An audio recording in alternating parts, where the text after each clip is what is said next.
एक नल टंकी को 45 घंटों में भर पाता है और दूसरा नल उसी टंकी को 30 घंटों में भर देता है। तो अगर ये दोनों नल एक साथ खोले जाएं तो टंकी कितने घंटों में भर जाएगी? एक राज की बात बताऊं, ऐसे सवालों को हल करने की एक बहुत आसान ट्रिक है। 2 सेकंड नहीं लगेगी और आप आंसर बता दोगे। कार्यक्रम शुरू किया जाए। जैसे मान लीजिए ये एक टंकी है और जब इस टंकी में पहले नल से पानी भरा जाता है तो हम नल का नाम ए मान लेते हैं। ए नल से जब हमने इस टंकी में पानी भरा तो 45 घंटे लग गए। अगर हम दूसरा नल चालू कर देते हैं जिसे हम बी मान लेते हैं तो बी नल से इस टंकी को भरने में 30 घंटे लगते हैं। अब हमें यह बताना है अगर ये दोनों नल एक साथ चालू कर दिए जाएं तो टंकी को भरने में कितना समय लगेगा। तो आप इस ट्रिक को जिंदगी भर याद रखिएगा, एक्स वाई बटे में एक्स प्लस वाई। आप बिल्कुल सही सोच रहे हैं, ये एक छोटी सी ट्रिक है और हमारा सवाल चुटकियों में हल कर देगी। एक्स का मतलब है पहले वाले नल के घंटे जो है 45, गुणा लगाएंगे। वाई का मतलब है दूसरे वाले नल के घंटे जो है 30 और बटे में 45 प्लस 30।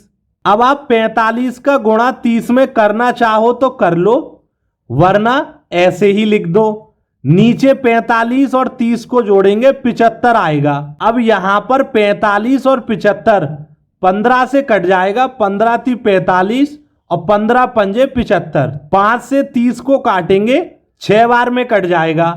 अब हमारे पास बचा 3 × 6 18 आ जाएगा। और देख लीजिए हमें हमारे सवाल का आंसर मिल गया।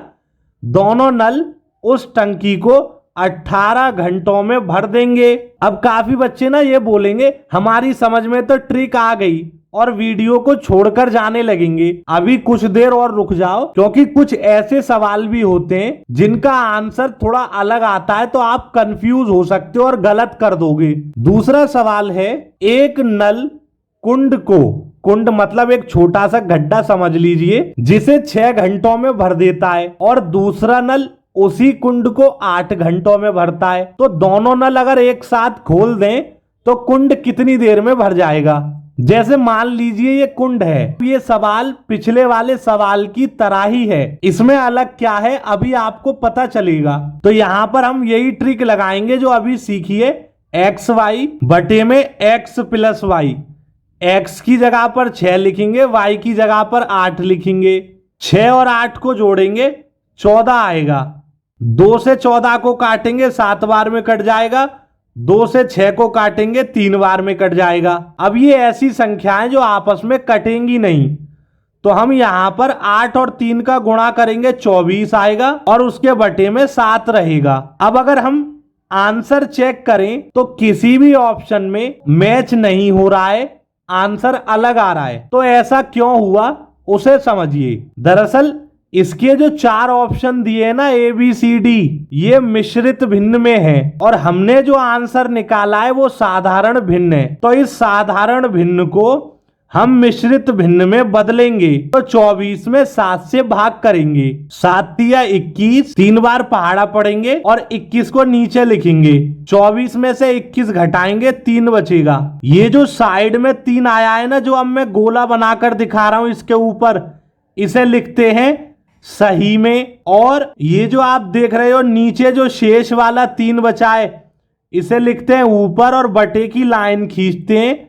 और ये जो 7 है इसे सबसे नीचे लिखते हैं। अब इसे पढ़ते हैं, 3 सही 3/7। अगर आपकी समझ में ये ट्रिक आई है तो वीडियो को लाइक कर दें, चैनल पर नए हो तो सब्सक्राइब कर लें। आगे ऐसी और मजेदार वीडियो आएंगी जो आपको होशियार बनाएंगी, उन्हें देखना ना भूलें। धन्यवाद।